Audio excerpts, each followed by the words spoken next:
ও বন্ধু বিদেশ যাবার কালে গো একটা কোলবাল দিয়া গেছ কোলে।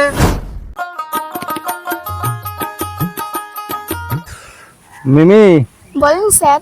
এই রোদ আর গরমে কি তাইলে আজ আমাদের ব্যবসা মার খেয়ে যাবে?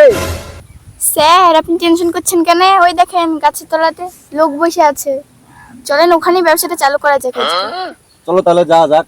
আর একটা কথা, আজকে ড্যান্স কিন্তু হেভি করে করবা, যাতে তোমার ড্যান্স দেখে আমাদের ওষুধ সব বিক্রি হয়ে যায়। স্যার এটা কোনো ব্যাপার হলো? আপনি শুধু অর্ডার করবেন কোন গানে ডান্স করতে হবে। ঠিক আছে চলো তাহলে। চলেন।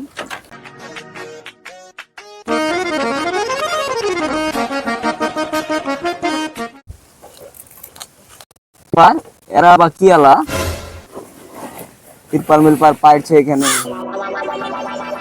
ব্যাপারে সবুজ, এরা সাপ টাপ খেলা দেখাবে নাকি? তাই তো মনে হয়েছে রে। নিন স্যার ওষুধগুলো সাজিয়ে নিন। না রে সবুজ, এরা সাপ টাপ খেলা দেখাবে না, এরা ওষুধ বেচতে আছে, তাই তো মনে হয়েছে। তো শুনেন দাদা ও বন্ধুরা, আপনাদের কাছে এসেছি আমি একটা বিশেষ কারণে। তো আমার কথাটা আপনারা মনোযোগ দিয়ে শুনবেন। হ্যাঁ বলেন, আমরা শুনছি। এই যে দেখতে পাচ্ছেন আমার হাতে বিখ্যাত জাপানি ওষুধ, ব্যথা হলেই লাগান। এই শালালো, আপনি এখানে ওষুধ বেচতে আছেন না ভন্ডামি করতে আছেন? আপনি বলছেন ব্যথা হলেই লাগান, ছুললেও বেচেন নাকি? আরে দাদা আগে রেগে যাচ্ছেন কেন? আমার কথাটা আগে মন দিয়ে শুনো। আপনার আবার কি কথা বলেন, তাইলে শুনি। এ মানজায় ব্যথা হলেই লাগান, এ হাঁটুর গিয়াতে ব্যথা হলেই লাগান, এ কোইনে ব্যথা হলেই লাগান। ব্যথা ব্যথা ব্যথা ব্যথা হলেই লাগান। আর একটা কথা শুনেন, এছাড়া আমি মিথ্যা কথা বললে আমার ওষুধ কোনো সাথে মিথ্যা বলবে না। ব্যথা হলেই লাগান।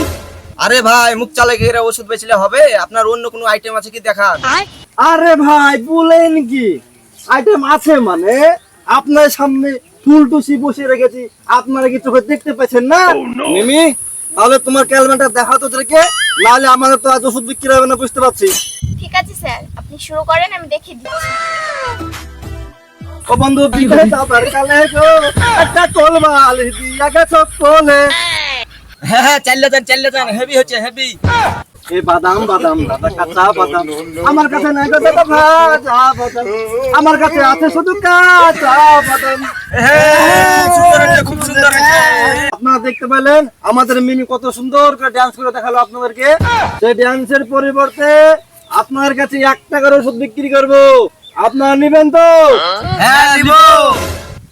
আপনারা মন দিয়ে শুনুন, এই ওষুধের মূল্য মাত্র 501 টাকা, কিন্তু আপনাদের কাছে এই 501 টাকা নিব না, ডিসকাউন্ট করে মাত্র 150 টাকা নেব। আপনারা কি নিতে রাজি? হ্যাঁ আমার নিতে রাজি। হ্যাঁ, আর একটা কথা কান খুলে শুনে রাখেন, এই আমার ওষুধ লাগানোর আবার নিয়ম কারণ আছে। শোয়ার আগে লাগাবেন, আবার শোয়ার পরে লাগাবেন, আর ব্যথা হলেই লাগাবেন। ব্যথা ব্যথা ব্যথা ব্যথা হলেই লাগাবেন। যাক, এতক্ষণ ধরে তো বলছে ওষুধটা বোধহয় ভালোই হবে। আমার তো আবার জায়গায় জায়গায় ব্যথা, 150 টাকা তো ব্যাপার, একটা ওষুধ নিইনি। দাদা তাহলে আমাকে একটা দেন। 100 টাকা দাদা, তাহলে আমাকে একটা দেন। হ্যাঁ দাদা আমাকে একটা দেন। ঠিক আছে দাদা, আপনারা যান তাহলে, কিন্তু এই ওষুধ ব্যথা হলেই লাগাবেন। ঠিক আছে দাদা। যাক তাহলে মিমি, আজকে তাহলে ব্যবসাটা ভালোই হলো। এই 25 টাকা ওষুধ কিনে 150 টাকা বেচলাম, আজকের ইনকামটা মোটামুটি ভালোই হয়েছে। চলো তাহলে আমরা যাওয়া যাক।